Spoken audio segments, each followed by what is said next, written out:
The simplify IAS च्या प्लॅटफॉर्मवर तुम्हा सर्वांचं मी स्वागत करतो।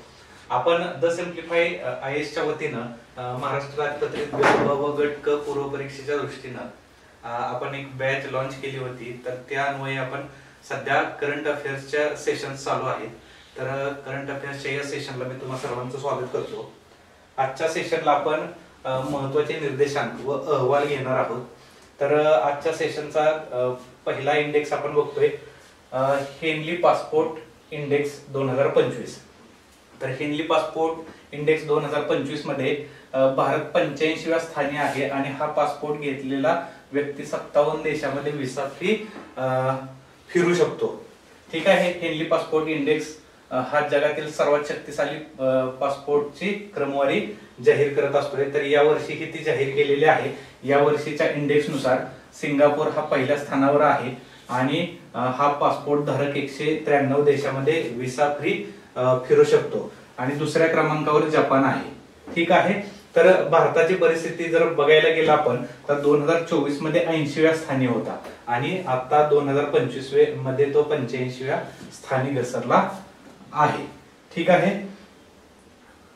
तर हा बघा, हे ranking international air transport association IATA कडील विशेष डाटा वापरून व्हिसामुक्त प्रवेश करू शकणाऱ्या ज्या अर्थव्यवस्था आहे तर त्यांच्या संख्येवर आधारित आहे। भारतीय पासपोर्ट धारक बघा, इक्वेटोरियल गिनी आणि नायजर या देशासह आपण 85व्या स्थानी आहोत। आपल्या शेजारील पाकिस्तानचे रँक जर बघायला गेलं तर पाकिस्तान 103वी रँक आहे, म्हणजे आपल्या पाठीमागे आहेत। थोडंसं हेनली पासपोर्ट इंडेक्स बद्दल जर आपण बघायला गेलं तर 2006 मध्ये हा इंडेक्स चालू करण्यात आला होता। त्यावेळेस त्याचं नाव हेनले अँड पार्टनर्स व्हिसा निर्बंध निर्देश म्हणून त्याचं नाव होतं। बघा, ह्याच्यानंतर देशाचे त्यांच्या नागरिकांच्या प्रवास स्वातंत्र्यानुसार जागतिक क्रमवारी केली जाते आणि ह्याच्यात 190 विविध पासपोर्ट आणि 127 विविध स्थळांचा ह्याच्यात समावेश करण्यात आला होता आणि त्याच्यामध्ये भारताचा 2025 मध्ये 85वा क्रमांक आहे। तर हा होता हेनले पासपोर्ट इंडेक्स। यानंतर पुढचा आहे करप्शन परसेप्शन इंडेक्स 2024। तर हा 24चा इंडेक्स 2025 मध्ये जाहीर करण्यात आला होता। बघा, ट्रान्सपरन्सी इंटरनॅशनलने केलेल्या अहवालानुसार बघा 180 देशांच्या भ्रष्टाचारातील यादीमध्ये भारताचा 2024 मध्ये 96वा क्रमांक होता, म्हणजे आहे किती 96वा क्रमांक आहे। तो 2023 मध्ये 93वा होता। ठीक आहे। 2023 मध्ये 93वा होता, 2024 मध्ये तो 96व्या स्थानावर आलेला आहे। आपल्या शेजारील देशाचं बघायला गेलं तर चीन 76व्या क्रमांकावर आहे, पाकिस्तान 135व्या क्रमांकावर आहे, श्रीलंका 121व्या क्रमांकावर आहे आणि बांगलादेश 149व्या क्रमांकावर आहे। ठीक आहे। तर हे चीन आपल्या समोर आहे आणि पाकिस्तान, श्रीलंका आणि बांगलादेश यांचा क्रमांक आपल्या नंतर येत असतोय।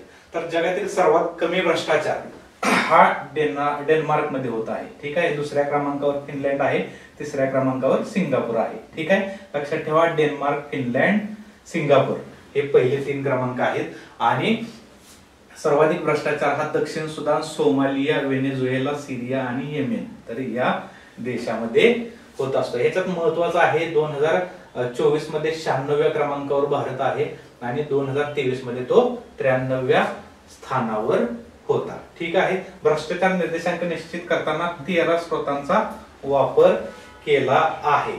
ठीक आहे। यात जागतिक बँक, वर्ल्ड इकॉनॉमिक फोरम, खासगी सल्लागार कंपन्यांचा सुद्धा समावेश करण्यात आलेला आहे। ठीक आहे। ही आता ट्रान्सपरन्सी इंटरनॅशनल तर ही संस्था आहे, हा करप्शन परसेप्शन इंडेक्स हा जाहीर करत असते।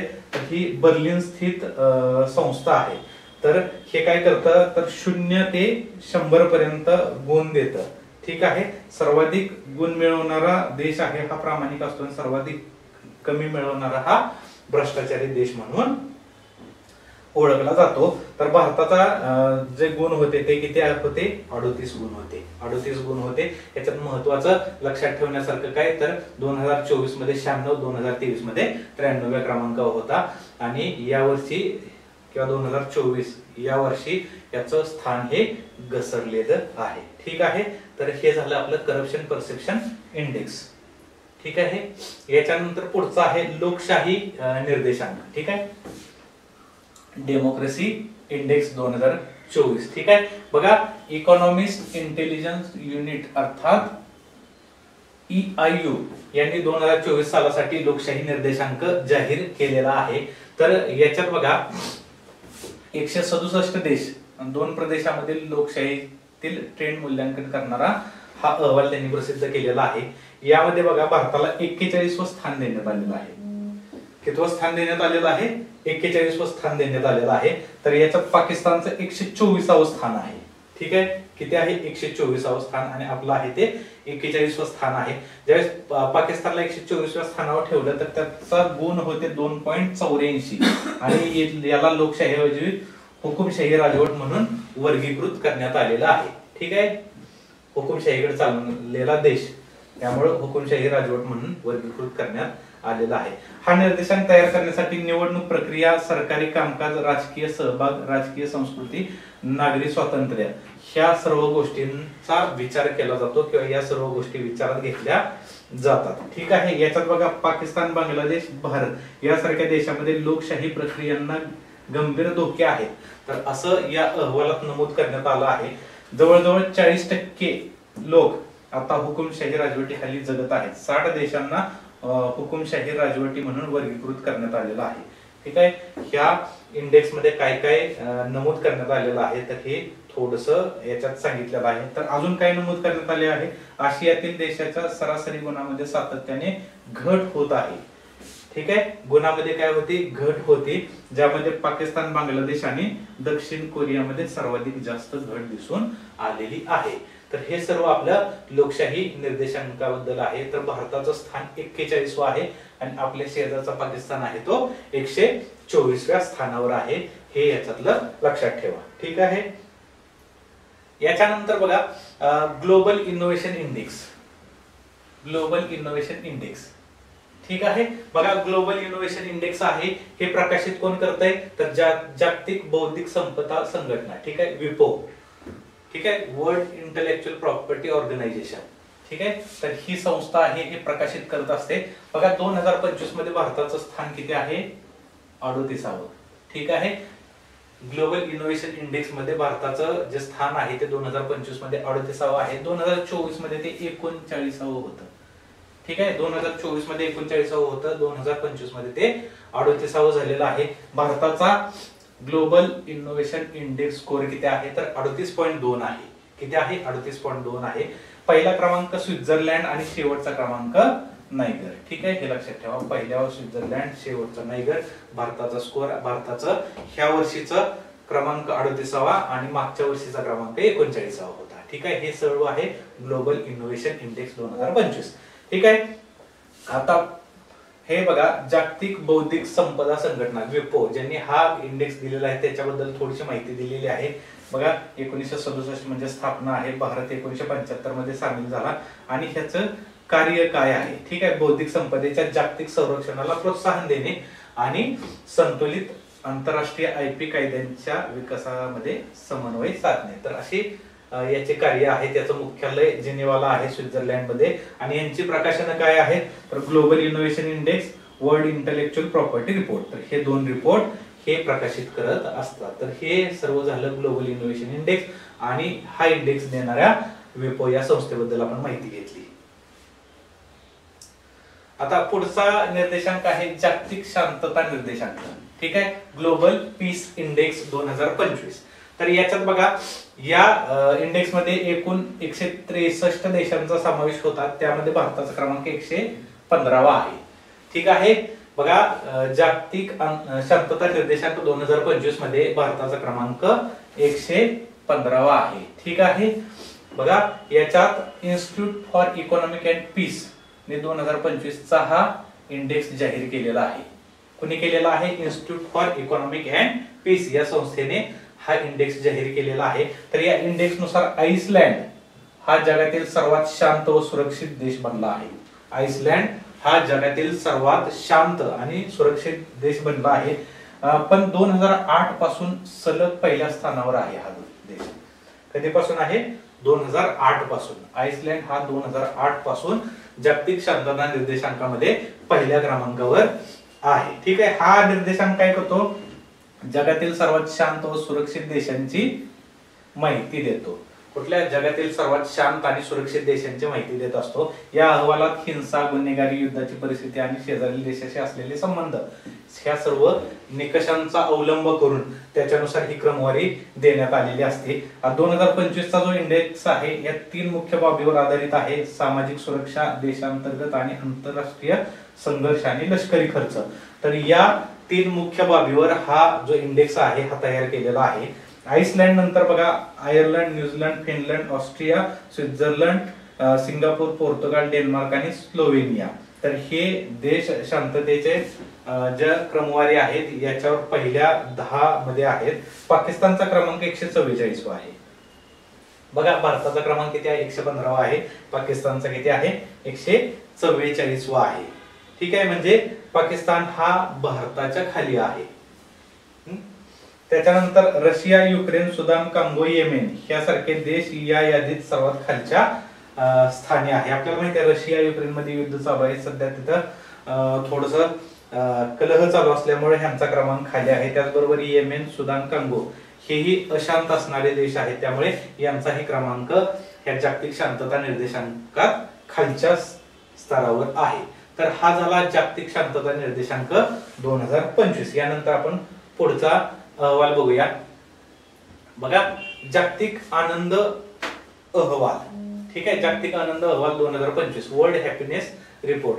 बघा फिनलंड हा जागतिक आनंद अहवाल वर्ल्ड हॅपीनेस रिपोर्ट मध्ये 10 पैकी 7.741 गुण सलग 8व्या वर्षी जगातील सर्वात आनंदी देश, ठीक आहे, आनंदी देश बनलेला आहे.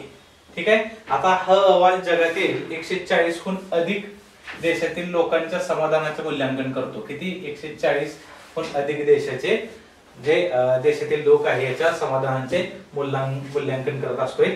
तर बघा इतर आनंदी देशामध्ये नॉर्डिक देश आहेत. नॉर्डिक देश आहेत. फिनलंड नंतर कोणाचा नंबर आहे बघा, डेन्मार्क आहे, आइसलँड आहे, ठीक आहे, स्वीडन आहे. तर हे देश आनंदी देशाच्या जो अहवाल आहे तर त्याच्यात टॉपला आहेत. भारताची क्रमवारी बघा 143 देशांमध्ये भारत 118व्या क्रमांकावर आहे. किती आहे, 118व्या क्रमांकावर. 2023 मध्ये तो 126व्या स्थानावर होता. म्हणजे आपली प्रगती झालेली आहे. ठीक आहे, जागतिक आनंद अहवाल 2025 मध्ये भारताचा क्रमांक 118वा आहे. 2023 मध्ये तो 126वा होता. जागतिक आनंद अहवाल हा ऑक्सफर्ड विद्यापीठाचं बघा वेल बिईंग रिसर्च सेंटर, बघा ऑक्सफर्ड विद्यापीठाचं वेल बिईंग रिसर्च सेंटरने हा अहवाल प्रकाशित केलेला आहे. आता याच्याबरोबर कोण कोण काम करत आहे बघा, गॅलप आहे ही संस्था आहे, त्यानंतर UN sustainable development solution network आहे. ठीक आहे, तर हे सुद्धा ह्या अहवालामध्ये किंवा अहवाल देण्याचं काम करत असते. हे 3 संस्था हे लक्षात ठेवा. आता आपण भारताबरोबर भारताच्या शेजारील देशाची परिस्थिती काय आहे ते बघूया. बघा नेपाळ 92व्या स्थानावर आहे, पाकिस्तान 109, चीन 68. ठीक आहे, हे आपल्यापेक्षा आनंदी देश आहेत. नेपाळ, पाकिस्तान आणि चीन हे देश आहेत, हे आपल्यापेक्षा आनंदी देश आहेत. तर युक्रेन 111, पॅलेस्टाईन 108 हे देश ही भारतावरून आनंदी आहेत. ठीक आहे, बघा युद्धग्रस्त युक्रेन आणि पॅलेस्टाईन यांचे युद्ध जरी असलं तरी हे देश आपल्यापेक्षा आनंदी देश आहेत. त्यानंतर श्रीलंका, बांगलादेश, श्रीलंका आणि बांगलादेश हे भारताच्या तुलनेने यांची क्रमवारीत घसरण झालेली आहे, ते भारतापेक्षा मागे आहेत. म्हणजे याच्यात नेपाळ, पाकिस्तान, चीन, युक्रेन, पॅलेस्टाईन हे भारताच्या पुढे आहेत आणि श्रीलंका आणि बांगलादेश यांची परिस्थिती भारतापेक्षा वाईट आहे, हे थोडस लक्षात ठेवा. यानंतर एनर्जी स्टॅटिस्टिक्स इंडिया 2025 हा अहवाल प्रकाशित झालेला आहे. एनर्जी स्टॅटिस्टिक्स इंडिया 2025 हा अहवाल जाहीर झालेला आहे. हा कुणी केलेला आहे तर राष्ट्रीय सांख्यिकी कार्यालय, ठीक आहे, नॅशनल सांख्यिकी कार्यालयाने हा अहवाल प्रकाशित करण्यात आलेला आहे. आणि याच्यात काय आहे, एकूण प्राथमिक ऊर्जा पुरवठा 2023-24 मध्ये किती 7.8% वाढ झालेली आहे. काय प्राथमिक ऊर्जा पुरवठ्यात किती 2023-24 मध्ये 7.8% वाढ झालेली आहे. औद्योगिक क्षेत्र हे भारतातील सर्वात मोठा ऊर्जा ग्राहक आहे. हे काय झाले, एनर्जी स्टॅटिस्टिक्स इंडिया 2025च्या रिपोर्ट मधले हे काही मुद्दे आहेत, तर ते महत्वाचे मुद्दे आपण हे केलेले आहेत. त्यानंतर भारतातील नवीकरण ऊर्जेमध्ये वाढ झालेली आहे.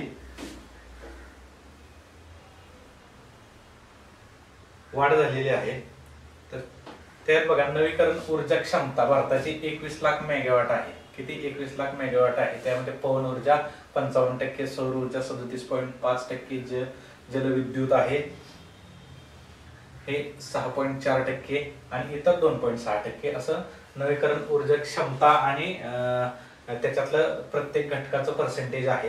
त्यानंतर बघा, भारताची अक्षय ऊर्जा क्षमता 2024 मध्ये सुमारे 2 लाख मेगावॅट पर्यंत वाढलेली आहे. अक्षय ऊर्जापासून वीज निर्मिती 3.7 लाख गिगावॅट तास पर्यंत वाढलेली आहे.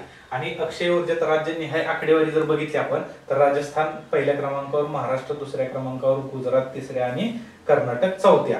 राजस्थानमध्ये सुमारे 20.3% एवढी अक्षय ऊर्जा तयार केलेली आहे. हे असं लक्षात ठेवा, राजस्थान, महाराष्ट्र, गुजरात आणि कर्नाटका. हा होता आपला एनर्जी स्टॅटिस्टिक्स इंडिया 2025चा अहवाल. तर त्या अहवालामध्ये काही महत्वाचे मुद्दे होते, तर ते आपण यामध्ये बघितले. यानंतर जागतिक प्रेस स्वातंत्र्य निर्देशांक. बघा, जागतिक प्रेस स्वातंत्र्य निर्देशांक हा अहवाल बघा, रिपोर्टर्स विदाउट बॉर्डर्स, ठीक आहे, या आंतरराष्ट्रीय एनजीओ ने दिलेला आहे. ठीक आहे, रिपोर्टर्स विदाउट बॉर्डर. तर या संस्थेनं हा अहवाल दिलेला आहे. तर याच्यात बघा, भारताचा 180 पैकी, ठीक आहे, 180 देशापैकी 151वा क्रमांक आहे. 2025 मध्ये 151वा, 2024 मध्ये हा क्रमांक 159वा होता. आता बघा, ह्या वर्षी 2025 मध्ये 151वा आहे आणि 2024 मध्ये तो 159वा होता. म्हणजे आता आपली प्रगती झालेली आहे. तरीही भारत बघा अत्यंत गंभीर या श्रेणीत आहे. कुठल्या श्रेणीत आहे? अत्यंत गंभीर श्रेणीत आहे. पहिल्या क्रमांकावर नॉर्वे आहे, शेवटच्या क्रमांकावर इरिट्रिया आहे. बघा, ह्या क्रमवारीत अनेक देशाची परिस्थिती खालावलेली आहे. काय झालेलं आहे, तर ही क्रमवारी जाहीर केल्यानंतर असं लक्षात आलं की यामध्ये अनेक देशांची परिस्थिती खालावलेली आहे. यामध्ये कारण काय आहे, तर राजकीय दबाव, मीडिया मालकीचे केंद्रीकरण, आर्थिक अडचणी यासारख्या घटकांचा समावेश आहे. कोणकोणते आहे? राजकीय दबाव आहे, त्यानंतर मीडिया मालकीचे केंद्रीकरण आहे आणि आर्थिक अडचणी. यामुळं जे देश आहेत तर त्या देशांची जागतिक प्रेस स्वातंत्र्य निर्देशांकात घसरण झालेली आहे. तेच मुद्दे आहेत हे. त्यानंतर इतर देशांची तुलना जर बघायला गेलो आपण, तर बघा, शेजारील देश नेपाळ, मालदीव, श्रीलंका आणि बांगलादेश यांची क्रमवारी हे आपल्यापेक्षा चांगली आहे. आणि आपल्या खाली असणारे देश भूतान, पाकिस्तान, म्यानमार, अफगाणिस्तान, चीन यांची परिस्थिती आपल्यापेक्षा वाईट आहे. सर्वाधिक चांगली रँकिंग कोणाचं आहे? बघा, नॉर्वे, एस्टोनिया आणि नेदरलँड. तर यांचं रँकिंग सगळ्यात चांगलं आहे. जागतिक प्रेस स्वातंत्र्य निर्देशांक 3 मेला असतो. ठीक आहे, तर हे सर्व जागतिक प्रेस स्वातंत्र्य निर्देशांक 2025 बद्दल आपण माहिती घेतली. यामध्ये महत्वाचं काय आहे, तर 2025 मध्ये भारताचा क्रमांक 180 देशामध्ये 151वा आहे आणि तोच क्रमांक 2024 मध्ये किती होता, तर 159वा होता. त्यानंतर केअरएज स्टेट रँकिंग रिपोर्ट. ठीक आहे, केअरएज स्टेट रँकिंग रिपोर्ट यामध्ये काय झालं, भारतातील दुसऱ्या क्रमांकाची सर्वात मोठी रेटिंग एजन्सी आहे. भारतातील दुसऱ्या क्रमांकाची सर्वात मोठी रेटिंग एजन्सी आहे कुठली? केअरएज रेटिंग लिमिटेड. तर यांनी हा 2025चा रिपोर्ट जाहीर केलेला आहे. यामध्ये भारतात महाराष्ट्राचं जे स्थान आहे तर हे सर्वोच्च आहे. ठीक आहे, महाराष्ट्रानं सर्वोच्च कामगिरी केलेली आहे असं या रिपोर्ट मध्ये सांगितलेलं आहे. तर हे रिपोर्ट काय असतं बघा, विविध भारतातील राज्य विकासाच्या विविध क्षेत्रात किती चांगली कामगिरी करत आहेत तर हे हा रिपोर्ट दर्शवतो. आणि त्याच्या अन्वयेच महाराष्ट्राचे जो क्रमांक आहे तो पहिला आहे, त्यानंतर गुजरात आहे आणि तिसरा कर्नाटक आहे. हे झालं मोठ्या राज्यांच्या दृष्टीनं. आता लहान राज्यात गोव्याचा पहिला क्रमांक आहे. बघा KLA स्टेट रँकिंग रिपोर्ट 2025 अन्वये महाराष्ट्राची कामगिरी सगळ्यात चांगली आहे, याच्यानंतर गुजरात आहे, त्याच्यानंतर कर्नाटक आहे आणि लहान राज्यात गोवा आहे. बघा हे मूल्यांकनाचे निकष बघा 7 प्रमुख स्तंभावर आधारित आहे आणि 50 निर्देशांकाचा वापर केलेला आहे. मग ह्याच्यातील 7 प्रमुख स्तंभ कोणते आहे? आर्थिक कामगिरी, राजकोषीय व्यवस्थापन, पायाभूत सुविधांचा विकास, आर्थिक क्षेत्रातील वाढ, सामाजिक विकास, प्रशासनाची गुणवत्ता आणि पर्यावरणीय शाश्वतता. तर या स्तंभावर हे जे मूल्यांकन आहे हे करण्यात आलेलं आहे. तर बाकीचं हे महत्वाचं नाही. बघा तळाच्या स्थानावर कोण आहे? बघा मोठ्या राज्यामध्ये मध्य प्रदेश, झारखंड, बिहार हे तळाच्या स्थानावर आहे. बघा बिहारला 17 मोठ्या राज्यामध्ये तळाशी म्हणजे 17वे स्थान देण्यात आलेले आहे. सगळ्याच तळाला कोण आहे? तर बिहार आहे. हे सगळं आपण KLA स्टेट रँकिंग रिपोर्ट 2025 बद्दल माहिती घेतली. त्यानंतर पुढचा आहे मानव विकास निर्देशांक. ठीक आहे. बघा संयुक्त राष्ट्र विकास कार्यक्रम म्हणजे UNDP न a matter of choice, people and possibilities in the age of AI, तर या शीर्षकाखाली 2025 चा ह्युमन डेव्हलपमेंट रिपोर्ट मानव विकास अहवाल निर्देशांक प्रसिद्ध केलेला आहे. 2025 याचं बघा हे लक्षात ठेवा. शीर्षक काय आहे? A matter of choice, people and possibilities in the age of AI. तर या शीर्षकाखाली या वर्षीचा ह्युमन डेव्हलपमेंट रिपोर्ट इंडेक्स तर हा हे केलेला आहे, प्रसिद्ध केलेला आहे. बघा याच्यात 193 देशामध्ये भारताचं स्थान 130वे आहे. भारताचं स्थान किती आहे? 193 देशामध्ये भारताचं स्थान 130वे आहे. 2022 मध्ये हे 133वे होतं. 2025 मध्ये किती आहे? 130वे आहे. 2022 मध्ये हे 133वे होतं. आता निर्देशांक बघा, ह्युमन डेव्हलपमेंट इंडेक्स आहे हा किती आहे? तर बघा 0.676 वरून आता ते 0.685 झाले. 0.676 वरून 0.685 झालेला आहे आणि भारत मध्यम मानव विकास श्रेणीत आहे. मध्यम मानव विकास श्रेणीत आहे. या रँकिंग मध्ये बघा आइसलँड, नॉर्वे, स्वित्झर्लंड, डेन्मार्क हे अव्वल आहेत आणि भारताच्या शेजारचे देश बघा चीन 78 आहे, श्रीलंका 89 आहे, भूतान 125 आहे. यांचं स्थान भारतापेक्षा वरचं आहे. तर बांगलादेश सुद्धा 130 आहे. बांगलादेश किती आहे? 30 आहे. म्हणजे भारत आणि बांगलादेश संयुक्तरित्या 130व्या स्थानावर आहे. नेपाळ, म्यानमार, पाकिस्तान हे भारतापेक्षा खाली आहेत. हे महत्त्वाचं लक्षात ठेवा.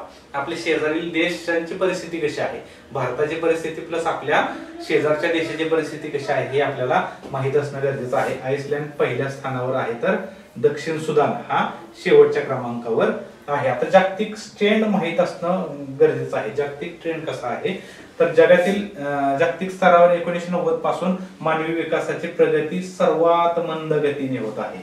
कशी होत आहे? सर्वात मंद गतीने होत आहे. श्रीमंत आणि गरीब या देशामध्ये असमानता वाढत आहे. तर हे ह्या मानव विकास निर्देशांक अहवालावरून आपल्याला लक्षात येत आहे. तर याच्यात महत्वाचं आपली परिस्थिती काय आहे तर आपला 193 देशामध्ये 130वे स्थान आहे. 2022 मध्ये ते 133वे होतं. आणि सध्याची परिस्थिती काय आहे, आपल्या शेजारच्या देशाची सुद्धा परिस्थिती काय आहे हे माहित असणं गरजेचं आहे. तर हे आपण मानव विकास निर्देशांक अहवालाबद्दल माहिती बघितली. यानंतर जागतिक लिंग तफावत इंडेक्स बघा, ग्लोबल जेंडर गॅप इंडेक्स. तर ग्लोबल जेंडर गॅप इंडेक्स हा वर्ल्ड इकॉनॉमिक फोरम प्रकाशित करत असते. 2006 पासून प्रकाशित होत आहे. 2025च्या या अहवालात 148 देशामध्ये भारताचं स्थान 131वे आहे. किती आहे? 131वे आहे. 2024 मध्ये ते 129वे होतं. म्हणजे ह्या वर्षी ते स्थान घसरलेलं आहे. 2025 मध्ये 131वे ते स्थान 2024 मध्ये ते 129वे होतं. भारताचा स्कोर किती आहे? 64.1% आहे. दक्षिण आशियातील सर्वात कमी रँकिंग असलेल्या देशापैकी भारत आहे. हे लक्षात ठेवा. त्यानंतर मूल्यांकनाचे क्षेत्र 4 प्रमुख क्षेत्र आहे. आर्थिक सहभाग आणि संधी, शैक्षणिक प्राप्ती, आरोग्य आणि जगण्याची आणि राजकीय सक्षमीकरण. ठीक आहे. तर हे 4 प्रमुख क्षेत्रामध्ये लिंग समानतेचे मूल्यांकन करत असतोय आपण. एकूण प्रगती बघा, जरी भारताच्या क्रमवारीत घट झाली असली तरी एकूण लिंग समानतेच्या गुणामध्ये किंचित सुधारणा झालेली आहे. शेजारच्या देशाची परिस्थिती जर बघायला गेलं तर बांगलादेश 24, भूतान 129, नेपाळ भूतान 119, नेपाळ 125, श्रीलंका 130, मालदीव 138, पाकिस्तान 148. याप्रमाणे शेजारच्या देशांची परिस्थिती आहे. या यादीत आइसलँड हा 16व्या वर्षी सलग अव्वल आहे. त्यानंतर Finland, Norway, United kingdom, New Zealand अशा प्रकारे टॉप देशांची ही यादी आहे. तर हे महत्वाचा आपण जागतिक लिंग तफावत इंडेक्स 2025 बघितला. यानंतर जागतिक भूक निर्देशांक ग्लोबल हंगर इंडेक्स. ठीक आहे, या बघा ग्लोबल हंगर इंडेक्स हा 2024 चा आहे, 2025 चा अजून प्रकाशित झालेला नाही. त्याच्यामुळे 2024 चा आपण बघणार आहे. 2024 च्या या निर्देशांकात 127 देशांमध्ये भारताचा क्रमांक 105वा होता. आणि आपली जी श्रेणी आहे ही गंभीर श्रेणी आहे. गंभीर श्रेणीत भारत आहे. भारताचा स्कोर 27.3 आहे. या निर्देशांकाची गणना दरवर्षी ऑक्टोबर मध्ये करण्यात येते, की जी आपल्याला जागतिक, प्रादेशिक आणि राष्ट्रीय स्तरावर भूक मोजत असते. बघा, याच्यामध्ये 4 मुख्य निकषावर जागतिक भूक निर्देशांक जाहीर करण्यात येतो. यामध्ये कुपोषण असेल, मुलामध्ये उंचीनुसार कमी वजन, मुलामध्ये वयानुसार कमी उंची आणि 5 वर्षाखालील मुलांचा मृत्यू दर. तर ह्या 4 मुख्य निकषावर आपला जागतिक भूक निर्देशांक जाहीर करण्यात येतो. 2023 मध्ये भारत 111व्या स्थानावर होता, 2022 मध्ये 107व्या स्थानावर होता आणि तोच 127 देशामध्ये या वर्षी म्हणजे 2024 मध्ये भारताचा क्रमांक 105वा आहे. म्हणजे सुधारणा झालेली आहे. या यादीत बघा नेपाळ 68, श्रीलंका 56, बांगलादेश 84 या स्थानावर आहे. म्हणजे यांची परिस्थिती आपल्यापेक्षा चांगली आहे. तर पाकिस्तान याचा क्रमांक 109. ठीक आहे, म्हणजे भारताच्या मागे आहे. म्हणजे आपल्यापेक्षा वाईट परिस्थिती पाकिस्तान मध्ये आहे. हे झालं आपले जागतिक भूक निर्देशांक 2024 बद्दल. 2025 चा अजून निर्देशांक आलेला नाही. तर यामध्ये बघा, चीन, सौदी अरब, कुवेत सह 22 देश पहिल्या क्रमांकावर आहेत. चीन, सौदी अरब, कुवेत यांच्यासह 22 देश हा पहिल्या क्रमांकावर आहेत. सर्वाधिक कुपोषित मुलं भारतात आहेत, हे महत्वाचं लक्षात ठेवा, 18.7%. भूक निर्देशांक मध्ये आशियामध्ये आपण कुठं आहोत? दक्षिण कोरिया, अफगाणिस्तान, पाकिस्तान, भारत. 4थ्या क्रमांकाला भारत आहे, हे लक्षात ठेवा. बरोबर. ठीक आहे, आमच्या ह्या नवीन बॅचेस चालू झालेले आहेत तर त्याच्याबद्दल थोडीशी माहिती आहे. ठीक आहे, आजच्या सेशन मध्ये एवढंच. धन्यवाद.